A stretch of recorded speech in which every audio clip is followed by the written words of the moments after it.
Anong araw na to? 9 days na, no? 8 ba? 8 kahapon. 9 days ngayon. Miyerkules, Huwebes, Biyernes, Sabado, Linggo, Lunes, Martes, Miyerkules, Huwebes na ngayon. Oo. 9 na. 9 ba? 9 na. Mga kapobre, ko makikita ninyo, bali yan, wala na halos ditong tubig, oh. Kasi dinivert na nga po yung ilog doon sa unahang bahagi. At noong nakaraan, ito yung mga sinusuri ng mga divers, oh. Ayan yung pinakang ilalim na bahagi. Jackstone. Yun, mga square na mga ano, jackstone ba tawag dito nila? Jackstone. Ayan, oh, yan yung ilalim na nahirapan noong nakaraan yung mga divers dyan. And then ngayon, matapos na ma-divert yung agos ng ilog, tala nakikita na yung pinakang ilalim na bahagi, ano po. At sa ngayon medyo maulan na naman yung ating panahon dito sa area. Sinuri na yung mga lugar na ito, pero wala talaga, no, kahapon, buong maghapon walang nakita. So pagka tumuloy-tuloy ang ulan, baka yung pinakang harang doon sa taas baka bumigay din, ano. At saka marami namang tubig dito sa lugar na ito. Dadami naman ang tubig. Wow.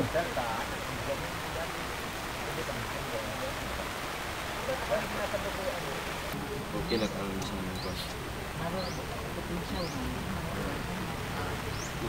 Ay, okay. Puti? Magkang kami po.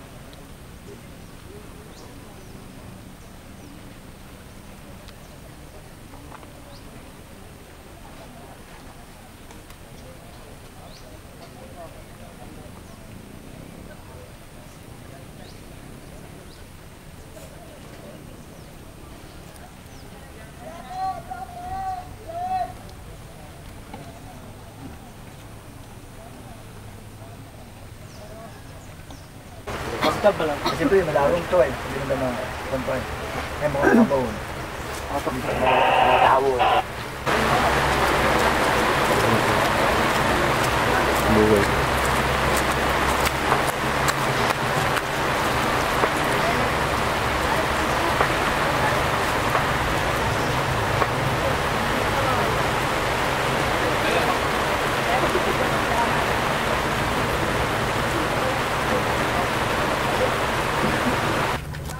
Ito lang.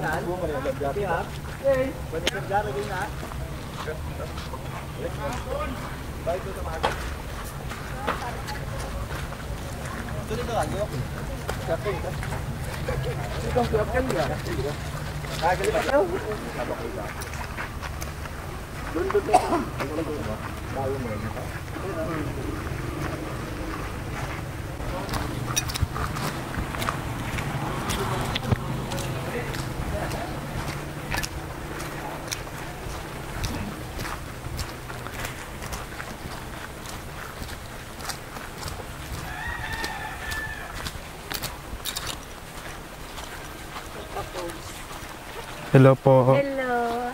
Nakita lang. Opo.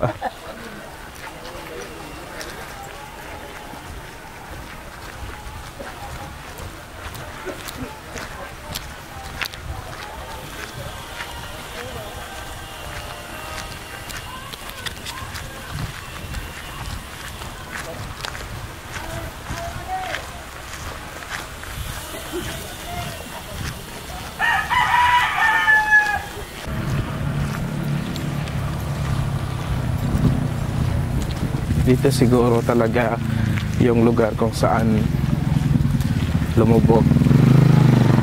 Itong si Jonas Flores. Kaya dito susuriin ng mga rescuers and volunteers mula sa Bureau of Fire and Protection yung lugar.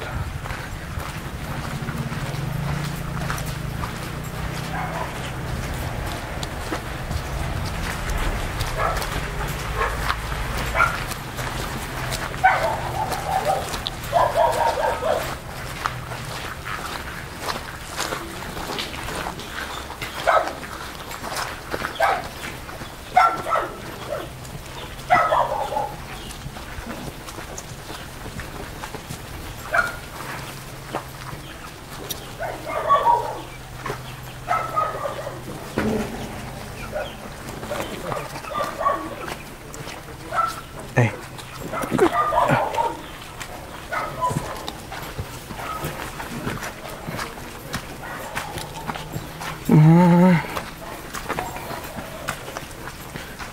Dito talaga sila noon naligo banda.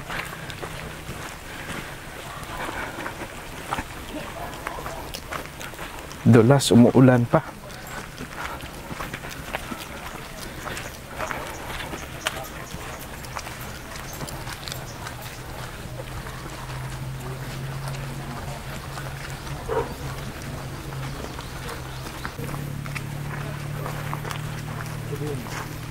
Dito yata sila dumaan, no?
Nanti ko masih kahugumang.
Sakit ng sikip, pag walang ito, hindi ko kaya.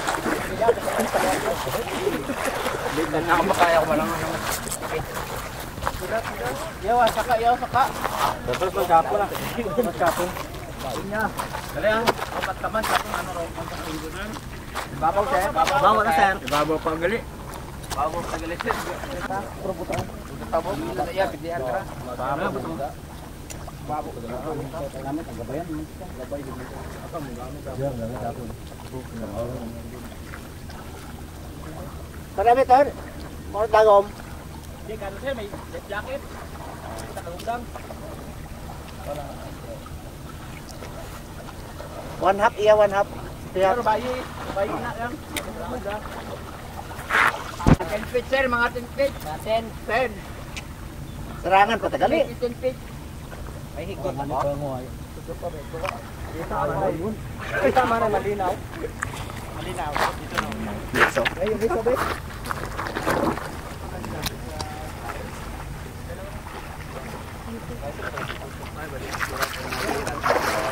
Lang.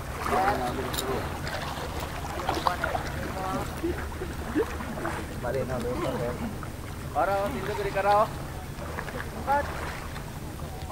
Karaw malang matago mo 5 feet lang na. Pila buitan.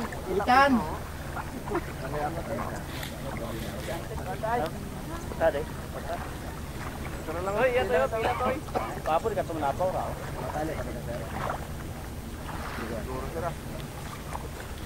Napaw wala? Napaw. Karaw, napaw. Napaw.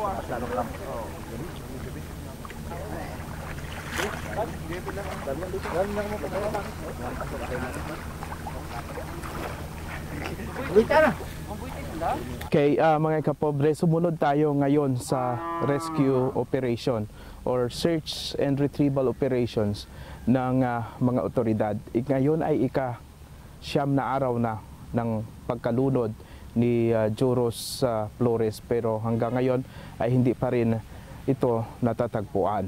Ano na nga ba ang ginawa ng mga otoridad? Noong first day mismo, hinanap nila, sinisid yung lugar. Second day, dumating yung mga rescue team sa iba't ibang mga bayan. Dumami na lalo ang naghanap. Noong ikalimang araw, mas lalong dumami dahil umabot ng 100 ka mga tao. Rescue team ang nag-augment dito. No? Marami talaga. And then may mga sa ika-6 na araw, may mga rescue divers na dumating. Merong mga taga-Tangalan, merong 4 na mga batikan ng mga divers na ang ginagawa nila, pag may mission sila na may nalunod na yate, barko, sila ang nagliligtas doon, sila rin ang gumagawa ng mga retrieval operations. And then 2 araw sila dito, or 3 pa nga, pero negative rin ang naging resulta. So itong bahagi na ito, yung sa area na yan, dyan po banda nalunod si Joros Flores. So ang ginawa, dahil ayon sa mga divers at ayon sa mga volunteers, nahihirapan silang sisirin ang gilid na bahagi dahil may mga jackstone or may mga matinding mga bato na nagiging hindrance doon sa ginagawang operation. So ang ginawa ng mga otoridad at nag-request ang pamilya na kung pwede isara itong bahagi na ito. So hindi na humaagos itong tubig papunta doon, no, na minimize na. Makikita kasi dito banda ay tinabunan na ng buhangin. So yung daloy ng ilog parang dinivert doon sa kabila para mas masuri yung doon na bahagi. So yung dating dinadive ng mga divers para suriin, nakita na doon yung mga bato, yung mga kung gaano doon kahirap yung sitwasyon sa ilalim nung panahon na nag-try ang mga divers, no, na suriin doon. So kahapon binuldos na rin doon yung area, ginamitan ng backhoe para i-check kung nandoon ba siya sa ilalim, pero negative. So ngayon namang araw na ito, sinusuyod pa rin ng mga rescue team kung saan siya umpisa na nalunod o saan siya tumawid, kung saan siya nalunod mismo. So hintayin natin, sana magkakaroon na ng update. Ika-9th day na ngayon, ngayong 1:00 ng hapon.